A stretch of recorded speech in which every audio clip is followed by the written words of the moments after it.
से नंगना trade तौगे हायरबा trading तौगे हायरगदी अखोइना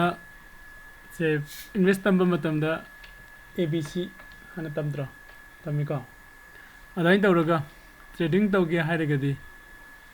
candle stick कइनो हना खंगदबा यादे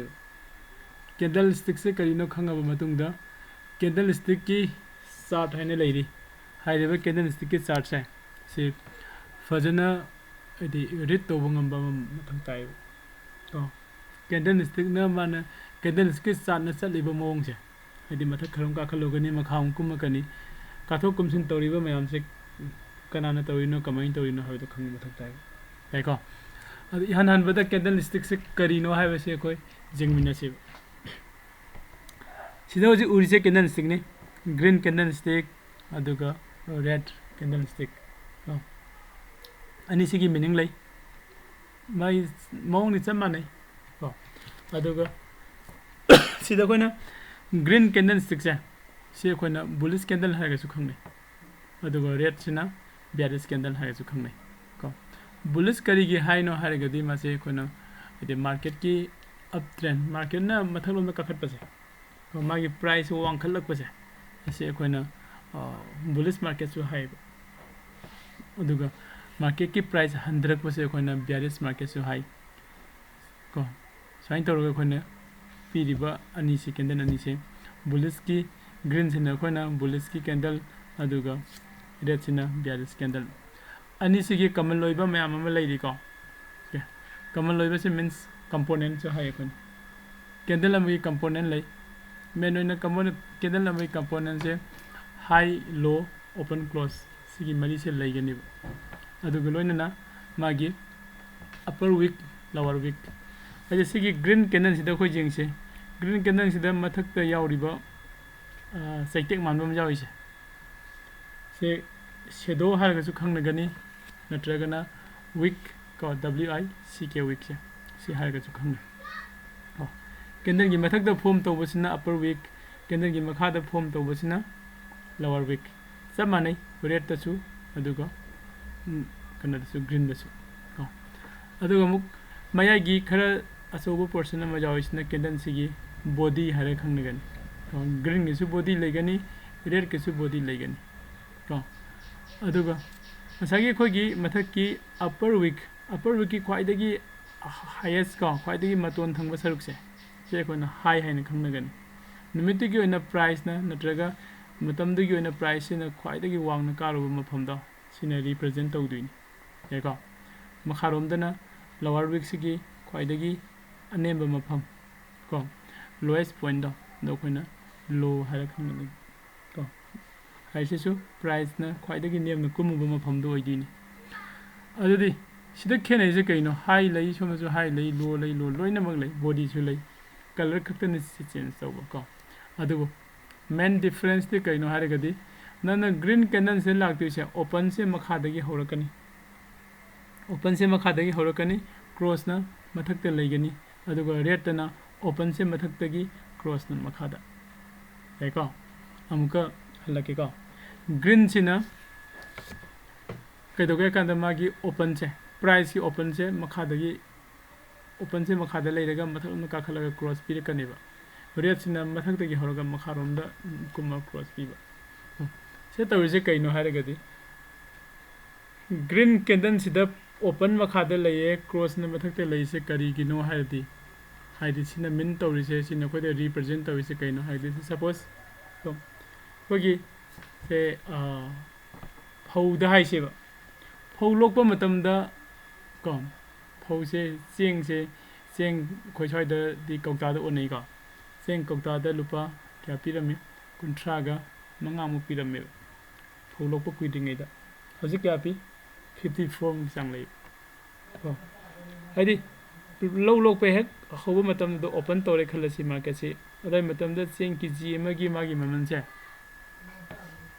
30 गा 5 ओरमदुना तम काखलगा लास्ट की जुलाई था लोइसिनबा बाउदा को 50 गा 4 दा लोइसिनगरे खलसि हुजि अगस्त होरे को अदु सुमाइना मागी प्राइस दो पिक मदगी सुम हाइगलागा मागी कैंडल स्टिक की matamdu loisinba bawda loisingiba matamdu oidine ko samsam hai kanda market ki price hai masa dagi sum hauraga pikambadagi adi ascending order da lakpa price sum sum hengalakpa haurukpada price pikna hauraga loisinbada sauna loisingiba ko sigumba market se candle na represent tawraga di green color na represent tawgani adu atopamna market se open tawu matamda magi price se kom open tawu matamgi price tuga loisingiba matamgi price tuga ani se loisingiba matamduna pick up haidi suppose siguma matamje kamatam thoke kanda se morning da nga yonbi imam na nga myam jole khalase bazar da yam khangudana bazar da irang thorokpadagi mana nga se pusindu ba sarukti loina jon thong gaina hong jon thodi ko nga sa yuk tadi mana 300 to jola me khalo mana nga si jumna pusula mang do sokti hong ju hong na 200 to jola me ge 150 to jola me ge loina thadore ai ko adu mai price to 300 ta ge hogi bane loisin bedadi 150 de loisin gare khalase adu gi ma gi sakhriba price ki action haidi ma gi price ki sakhriba journey do ko adu kona candle ste represent toge harigadi red candle no gani ai ko price e open toroiba price tu dagi haidi market tu ngasi gi haureiba price to adu dagi loisin bagi price na pick agadi red candle sam hai kan ko aduga market ki start toriba price to adu dagi loisin gi price na sauraga na green candle yarani ko candle ni khena basa Nama khade ini sesu kai ibnu yo. Candlestick is a way of displaying information about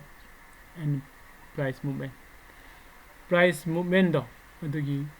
matang du da ko mase display to we ko graphically ko price ki movement se graphically represent to bune candlestick sina ko aduga hariba candlestick ki body laigani ko body se kana kamane represent to ge kanda open de gina cross bow gi range to aduna body oigani magi wick laigani magi shadow laigani ko wick natraga shadow laigani ko wick natraga shadow sine indicate tawse akogi magi akon lawriba time frame dugi kwaidagi high kadai bo saluba low kadai bo saluba do khuna do khangungam gani candle mai color laigani ko color sigi matung ina khone khangduse market ki movement dugi direction khangani ba down oigi natrag up oigi up oigi haiga dinga sagi mamang da hagi doina open sina makha thangaga close sina mathak thangaga di up oigi ni open sina mathak thangaga close sina makha thangaga di down oigi ni ko sain taro nga sagi khoi green body sina ko green body sina indicates to duse price ki increase to ni price hangal lak du ni aduga naga namarom duna red body ne indicate to duse khoi da tak pirak tu sina kaino price to decrease to re hai ni price to 100 hai ko question lay bro okay question lay te di khoi candle se chara phom khang ni lo rage ai ko mathangda candle sigi mayam pull kanda khogi chart ko candle stick chart ane lai hai de candle stick chart sai mathangda am ko jingminas